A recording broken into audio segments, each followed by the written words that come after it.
Hi friends. Hi friends. நக்கல்யா அவனுக்கு என்ன நக்கலா அங்க நிக்க என்ன இன்னும் தமிழக வாழ்வு கட்சியில வந்து நம்ம உமரண்ணனை பார்த்து மேப்பட மக்களுக்காண்டி ஒரு 10 கேள்வி கேட்க வந்திருக்கேன். தாராளமா கேளு. கேட்டுருமா? திருட்டு நடக்குது, நீங்க நியாயமா கேளு. வா. அஸ்ஸலாமு அலைக்கும். நல்லா இருக்கீங்களா? அலைக்கும் அல்ஹம்துலில்லாஹ். நல்லா இருக்கேன். நல்லா இருக்கீங்களா? நல்லா இருக்கும். இப்போ நம்ம மேப்பட சேனல்ல இருந்து நம்ம மேப்பட மக்களுக்காண்டி ஒரு 10 கேள்வி கேட்க வந்திருக்கேன். கேட்கவாமா? கண்டிப்பா கேளுங்க.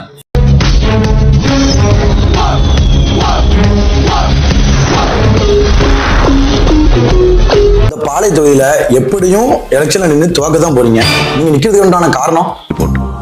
அதாவது இந்த தொகுதியில் நின்று நீங்க துவக்க தான் போறீங்க. நீங்க உங்களோட கருத்து நீங்க சொல்றீங்க. அதாவது ஒரு உப்புமா கதை ஒன்று உண்டு. ஒரு ஹாஸ்டல்ல தினசரி உப்புமா போடுற ஒரு வார்டன், அங்க ஒரு 10 பசங்க, அவங்க இந்த உப்புமா வேண்டாம், எங்களுக்கு வேற ஏதாச்சும் வேற வகையான ஒரு உணவு வேணும்னு கேட்கும்போது அவர் உடனே ஒரு ஓட்டு வைக்கிறாரு. ஓட்டு வச்ச உடனே என்ன செய்யறாங்கன்னா, அவர் வெறும் உப்புமா மட்டும் வைக்கல, உப்புமாவோட இட்லி, தோசை, பூரின்னு ஒரு 4-5 வகை வைக்கிறார். அப்போ எல்லாரும் ஓட்டளிக்கும் போது என்ன செய்யறாங்கன்னா, ரெகுலராக சாப்பிட்டு பழகின கொஞ்சம் பேர் வந்து உப்புமாவே போட்டுறாங்க. ஆனால் மாற்று வேணும்னு கேட்குற அந்த மீதி உள்ள 6 பேர் என்ன செய்யறாங்கன்னா, மாறி போட்டுறாங்க. இந்த மாதிரி நடந்தால் மட்டும்தான் நான் தோற்கிறதுக்கான வாய்ப்பு இருக்கு. அப்படி இல்லை, எல்லாரும் மாற்றம் வேணும், மண்ணின் மைந்தன் வேணும் அப்படின்னு ஒரு முடிவு எடுத்துட்டாங்கன்னா மேலே போல என்னை கண்டிப்பாக என்ன தேர்ந்தெடுத்துரும்.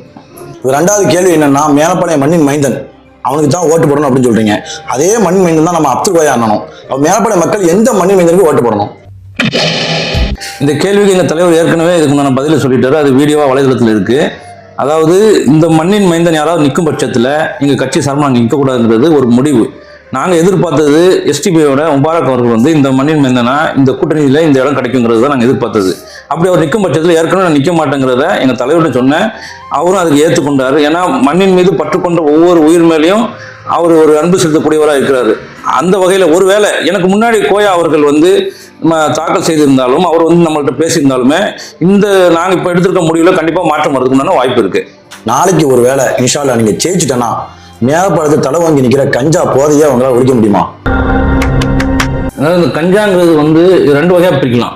ஒன்று வந்து அங்கே இப்போ இருக்க இளைஞர்களுக்கு சரியான ஒரு மாற்று வழி, அவங்களுக்கு வந்து ஒரு விளையாட்டு அரங்கமோ அந்த மாதிரி வேற ஒரு கேளிக்கைகளுக்கு இல்லாத ஒரு காரணம் கூடவுமே வந்து இந்த இளைஞர்கள் இந்த போதை வசத்துக்கு முன்னாடி போறதுக்கு முன்னாடி வழிகள் ஏற்படுது. அது ஒன்று. இதுக்குன்னு ஒரு தனி சிண்டிகேட்டே இருக்கு. அது மிகப்பெரிய சிண்டிகேட். அது வந்து அரசாங்கமோ காவல்துறை உயர் அதிகாரிகளோட சேர்ந்து கண்டிப்பா இது அடியோட வேறு இருக்குண்டான வேலையை கண்டிப்பா நான் செய்வேன். 4வது கேள்வி என்னன்னா, உங்களோட வாக்குறுதியில வந்து பாளையங்கால்வை தூர்வாரி சேருவோம் அப்படின்னு சொல்லியிருக்கீங்க. ஆனா பாளையங்கால்வை தூர்வார வேண்டிய அவசியம் இல்லையா? வீட்டில் உள்ள கழிவுகளை சேர்க்காம தான் தடுக்கணும். அது எங்களோட வாக்குறுதியிலே பார்த்தீங்கன்னா, பாளையங்கால்வாய் தூர்வாரப்பட்டு மக்கள் பயன்பாடு கொண்டு வரோங்கிறத நாங்கள் தெளிவாக மென்ஷன் பண்ணியிருக்கோம். அதாவது மக்கள் பயன்பாடு கொண்டு வரணும்னாலே சாக்கடை கலக்காமல் தடுக்கிறதுங்கிறது அதில் ஏற்கனவே வந்துடும். சாக்கடை கலந்துட்டு மக்கள் பயன்படுவாங்கிறது வந்து சாத்தியக்கூறு இல்லை. அதனால நம்ம தனித்தனியாக சொல்லாமல் பொதுவாக தெளிவாக சொல்லியிருக்கோம். பாளையங்கால்வாய் தூர்வாரப்பட்டு மக்கள் பயன்பாட்டுக்கு வரும் அப்படின்னாலே சாக்கடை கழிவை நிறுத்திடுவோம், கலக்காமல் நிறுத்திடுவோங்கிறது அந்த வாக்குறுதியில் உள்ளடக்கப்பட்டது. 5வது கொஸ்டின் என்னன்னா, உங்களுடைய வாக்குறுதியில முதல் வாக்குறுதி இஸ்லாமிய சிறைவாசிகளை வந்து விடுதலை செய்யணும்னு சொல்றீங்க. ஒரு தொகுதியோட எம்எல்ஏ நினைச்சா ஒட்டுமொத்த சிறைவாசிகளையும் விடுதலை செய்யலாமா? ஒரு தொகுதியோட எம்எல்ஏ நினைச்சா ஒட்டுமொத்த சிறைவாசிகளை விடுதலை செய்யலாமா அப்படிங்கிற கேள்வி அது எப்படி நம்ம எடுத்துக்கணும்னா, இன்னைக்கு நான் தேர்ந்தெடுக்கப்பட்டுட்டனாலே அதே வந்து ஆளும் அரசுக்கு தெளிவான ஒரு செய்தி. ஏன்னா நான் இந்த முதல் கோரிக்கையாக வச்சு வரேன். இஸ்லாமிய சிறைவாசி விடுதலைங்கிறது முதல் கோரிக்கையாக வச்சு வரேன். அப்படிங்கும்போது நான் ஒரு எம்எல்ஏன்னு நீங்கள் பார்க்கக்கூடாது. எனக்கு இவ்வளோ போகிற ஆயிரக்கணக்கான மக்களோட வாக்கு, அவங்கள சார்ந்த குடும்பங்கள், அவ்வளோ பேரோட கோரிக்கையையும் ஏற்றுக்கொண்டு தான் நான் எம்எல்ஏவாக போகிறேன். அப்படிங்கும்போது ஒரு சட்டசபையில் ஒரு எம்எல்ஏ கொடுக்குற ஒவ்வொரு தீர்மானத்துக்கும் கண்டிப்பாக அரசு வந்து பதில் சொல்லி தான் ஆகணும். ஒன்று முடியும்னு சொல்லணும், முடியாதுன்னு சொல்லணும். இப்போ முடியாதுன்னு கண்டிப்பாக இந்த ஆளும் அரசும் சொல்ல முடியாது. ஏன்னா இன்னைக்கு 15% இஸ்லாமியர்கள் வந்து வாக்கு செலுத்துறாங்க கண்மூடித்தனமாட்டு. அப்போ அத்தனை சதவீத மக்களுக்கு வாக்குகள் வேணும்னா கண்டிப்பாக ஒரு எம்எல்ஏ குரல் எடுப்புனாலுமே சாத்தியம்தான். 6வது கொஸ்டின், இந்த எலெக்ஷன்ல நீங்க ஓட்டுக்கு எதுவும் காசு எதுவும் கொடுக்குறீங்களா? நம்ம எந்த காலத்திலையும் ஓட்டுக்காக கண்டிப்பா பணம் கொடுத்து ஓட்டை விலைக்கு வாங்கவே மாட்டோம். ஆனா இன்னைக்கு இருக்க கால சூழ்நிலையில ஒரு கட்சி இல்ல, 2 கட்சி இல்ல, 3 கட்சி பணம் கொடுத்துட்டு இருக்கான். அதுலயும் ஒரு நேர்மை இருக்கான்னு பார்த்தா அதுவுமே எப்படி பண்றான்னா, ஒரு இடத்துல 1000 ரூபா கொடுக்குறான், ஒரு இடத்துல 300 ரூபா கொடுக்குறான், ஒரு இடத்துல 500 ரூபா கொடுக்குறான். திருட்டுலயே திருட்டு. நான் மக்களுக்கு சொல்றது, பணம் வாங்கி நீங்க யாரையாவது தேர்ந்தெடுத்தீங்கன்னா கண்டிப்பா அவரால் உங்களுக்கு நன்மை செய்ய முடியாது. ஏன்னா அவர் கொடுத்த பணத்துக்கு வசூல் 1க்கு 10 மடங்கு வசூல் பண்ணதுக்கான வேலை தான் பார்ப்பார். பணம் வாங்குவது ஹராம். நீங்க அதை மீறி வாங்கினா அது உங்களோட விருப்பம். ஆனால் தேர்ந்தெடுக்கிறது சரியான ஆளை தேர்ந்தெடுங்க. என்ன தேர்ந்தெடுங்க. கேமரா சின்ன தஞ்சாவூர் பட்டனில் பண்ணி என்னை தேர்ந்தெடுத்தீங்கன்னா நான் இந்த முறை செய்கிற பணியில் அடுத்த முறை நான் உங்கள்கிட்ட வாக்கு கேட்டு கூட வரமாட்டேன். நீங்கள் என்ன தேர்ந்தெடுப்பீங்க. அந்த அளவுக்கு இப்போ இந்த பாளை தொகுதியில் தரமான வேலைகள் செஞ்சு கொடுப்பேன். 7வது கொஸ்டின் என்னன்னா, என்னோட தனிப்பட்ட கொஸ்டின், பாளை தொகுதியில தமிழக வாழ்வுரிமை கட்சியோட அரசியல் 50வது வார்டு சார்ந்து மட்டுமே இருக்குது. அது ஏன்? எங்களோட பிரச்சாரமோ எங்களோட மக்கள் பணியோ வந்து 50வது வார்டில் மட்டும் சுருக்கவே இல்லை. எங்களோட வேலைகள் வந்து எல்லா வார்டுலையும் நடக்குது. ஆனால் 50வது வார்டில் உள்ளது தான் வந்து வெளிச்சத்துக்கு அதிகமாக வந்து மீடியாவுக்கு வந்துடுச்சு. அது என்ன ரீசன்னா, ஒரு காரணம் வந்து 50வது வார்டு பார்த்தீங்கன்னா இப்போ தான் வந்து டெவலப் ஆகிட்டு வர அதிகமான ஏரியா இருக்கிறது வந்து 50வது வார்டு தான். அப்போ மற்ற மாமன்ற உறுப்பினரோட அந்த 50வது வார்டு மாமன்ற உறுப்பினருக்கு வேலை போல அதிகம். கண்டிப்பாக பண்ணி தான் அவங்க வழி இல்லை. ஏன்னா அந்த வார்டை நான் சூஸ் பண்ணுற முன்னாடி தான் நான் யோசிக்கணும். எடுத்துட்டேன், ஏன் வீடு இது ஏன் இடம் அப்படின்னு எடுத்துட்டேன்னா அங்கே உள்ள குறைகளை நான் தான் பதில் சொல்லி ஆகணும்.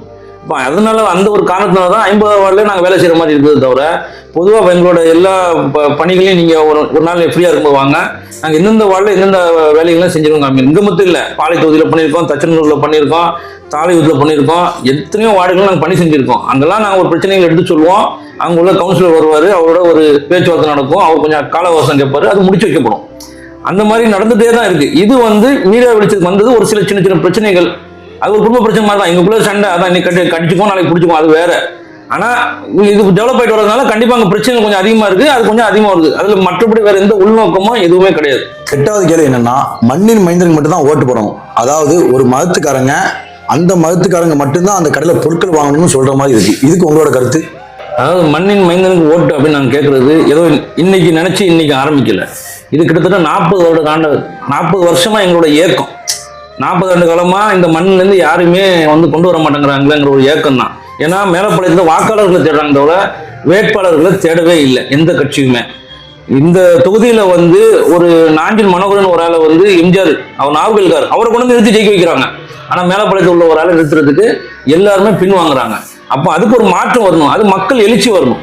கட்சிகள் பொதுவாக என்ன பார்க்கும், மக்கள் என்ன கேட்குறாங்களோ அதை கொடுக்க பார்ப்பான். அந்த இடத்துல ஜெயிக்கணும். அவன் ஜெயிக்கணும், மக்கள் என்ன வேணும் அப்படின்னு அவன் தெரிஞ்சுட்டுனா அவன் அதை கொடுத்துருவான். அதை இந்த முறை நம்ம தீர்க்கமாக சொல்லணுமே தவிர இது வந்து ஏதோ பாளை தொகுதியில் மேலப்பாளையத்துக்கு தனிமைப்படுத்துற மாதிரி கிடையாது. மேலப்பாளையங்கிறது அதிகமான வாக்காளர், அதிகமான மக்கள் தொகை கொண்டது. அது மாத்திரம் இல்லை, அதிகமான வரி ஈட்டுப்பு கொடுக்குற ஒரு மண்டலம் கூட. அப்படி இருக்கும் பட்சத்தில் அங்கே ஏன் நீங்கள் வந்து வாக்காளர் தவிர்த்து வேட்பாளரை தேடக்கூடாது அப்படிங்கிறது தான் ஒரு ஆதங்கம். இது என்னோட தனிப்பட்டது மட்டும் இல்லை, இந்த மண்ணில் இருக்க மேலப்படுறதுக்கு ஒவ்வொருவரோட மனசுக்குள்ள எங்கேயும் ஒரு இடத்துல உரமா ஒதுங்கி இருக்கிற ஒரு விஷயம் இன்னைக்கு வெடிச்சு வெளியில் வந்திருக்கு. இதுக்குண்டான ஒரு மிகப்பெரிய ஒரு வெளிப்பாடு வந்து மே 4ஆம் தேதி எல்லாருக்குமே தெரிய வரும்.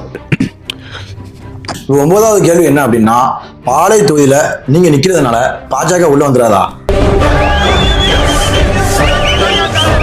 பாஜக வந்துரும் திரும்ப சொல்றது எப்படி இருக்குன்னா, அதாவது இது வந்து பெரியார் மண். கிட்டத்தட்ட 60-70 ஆண்டு காலமா வந்து இந்த மண்ணில் இருக்கிற இந்துக்களா இருக்கட்டும், கிறிஸ்தவர்களா இருக்கட்டும், இல்லை முஸ்லீம்களா இருக்கட்டும், எல்லாருமே பாசிசத்துக்கு முற்றிலும் எதிரானவர்கள். இது ஒரு பக்கம் இருக்கட்டும். இன்னொன்று, தமிழ்நாட்டில் எந்த காலத்திலுமே பிஜேபி வராது, பாஜக வராது. அது வந்து ரொம்ப தெளிவானது. அது யாருமே விரும்பலைங்கிறதும் தெளிவான விஷயம். நான் பாளை தொகுதியில் நான் ஜெயிக்கிறதுக்கும் பாஜக உள்ள வந்துடும் அப்படின்னு சொல்றதுக்கும் எந்த வகையிலுமே சம்மந்தம் இல்லை. பிஜேபி தமிழ்நாட்டில் கால் ஊனவே ஊனாது. அது மக்களோட இறுதி முடிவு. 10வது கேள்வி, நீங்க இப்போ ஒரு வேளை பாளை தொகுதியில வேட்பாளரா நிக்காம இருந்தா உங்க ஓட்டு யாருக்கா இருக்கும்? நான் பாளை தொகுதியில் நிற்காம இருந்தா கண்டிப்பா என்னோட ஓட்டு மண்ணின் மைந்தனுக்காக தான் இருக்கும். நான் என்னோட ஓட்டு யாருக்கு போட்டேன் அப்படிங்கிறதுலாம் நம்ம போக வேண்டாம். ஆனா என்னோட கருத்து, என்னோட உள்ள குமுறல் எல்லாமே பார்த்தீங்கன்னா இந்த மண்ணிலேருந்து, ஏன்னா நான் இந்த மண்ணில் பிறந்து இந்த ஊரையே பற்றி, இந்த ஊரை எப்படிப்பட்ட ஊருன்னா, இப்போ நீங்களே பாருங்க, எனக்கு ஏதோ ஒரு வகையில் சொந்தமாக இருக்கீங்க. இப்போ எப்படி ரிலேஷன் எடுத்து போனோம்னா இந்த வகையில் நீங்கள் ஏதாவது ஒரு கலந்த மண்ணுன்னா நிற்போம். அந்த மாதிரி இந்த ஒரு நரம்புகள்லாம் பின்னி பிணைஞ்ச அளவுக்கு அந்த அளவுக்கு ஒரு ரொம்ப கனெக்டட் ஒரு இது. இப்போ இந்த ஊரில் அப்போ அந்த ஊருக்கு மேலே எனக்கு ரொம்பவே பற்று. அதுக்காக தான் நம்ம வெளியூர்லேருந்து இப்போ நம்ம 2வது திரும்ப ஊருக்கு தேடி எந்த போய் இருந்தாலும் ஒரு கடைசி எங்கள் ஊருக்கு வந்து நிற்கணும் தான் நினைப்பாங்க. அப்படிப்பட்ட இந்த ஊர்லேருந்து யாராச்சும் ஒரு ஆள், எத்தனையோ ஆளுமைகள், ஆன்மீக ஆளுமைகள் வந்துட்டாங்க, அரசியல் ஆளுமைகள் இருக்கிறாங்க. இன்னைக்கு மாநில தலைவர்கள் வந்து அரசியல் கட்சியிலும் இருக்காங்க, இயக்கங்கள்லையும் இருக்காங்க. அப்படி இருக்கிற இடத்துல ஏன் ஒரு வேட்பாளர் வரக்கூடாதுன்னு. அதனால எப்போதுமே என்னோட ஓட்டு மண்ணின் மைந்தனுக்காக மட்டும்தான் இருக்கும். நான் என்ன வேட்பாளர் நிக்காட்டினாலுமே, அப்படி இல்லைன்னா குறைஞ்சபட்சம் எனக்கு தெரியும் யார் நியாயமா இருக்காங்கன்னு பார்த்து அதான் பெஸ்ட்டு, யார் ஒஸ்ட்ல யார் பெஸ்ட்டுங்கிறத தேர்ந்தெடுத்துக்கோம். அவ்வளோ. நம்ம ஊர் மேலப்பாளையம் மக்களுக்காண்டி 10 கேள்வி கேட்டோம். தமிழக வாழ்மை கட்சியிலேருந்து உமர் அண்ணன் அந்த 10 கேள்விக்கும் பதில் சொல்லிட்டாரு. இப்போ அடுத்து என்ன அப்படின்னா, நிறைய வார்டில் பணத்தை வாங்கிட்டு ஓட்டு போட போறீங்க. அது எனக்கு தேவையில்லை, அது உங்களோட விருப்பம், உங்களோட இஷ்டம். சந்தோஷமா இருங்க, சிறப்பாக இருங்க. ஆனால் நாளைக்கு அங்கே அது செய்யலை, இங்கே இது செய்யலை, பம்புல தண்ணி வரல, ரோடு போடலை அப்படின்னு நம்ம கோரிக்கை வைக்க முடியாது. வெறும் சில 100 அரசியல்வாதிங்க கோடிக்கணக்கான நம்ம மக்களின் வாழ்க்கை தரத்தை நிர்ணயிக்கிறாங்க. அரசியல நம்ம தலையிடணும், இல்ல அரசியல் நம்ம வாழ்க்கையில தலை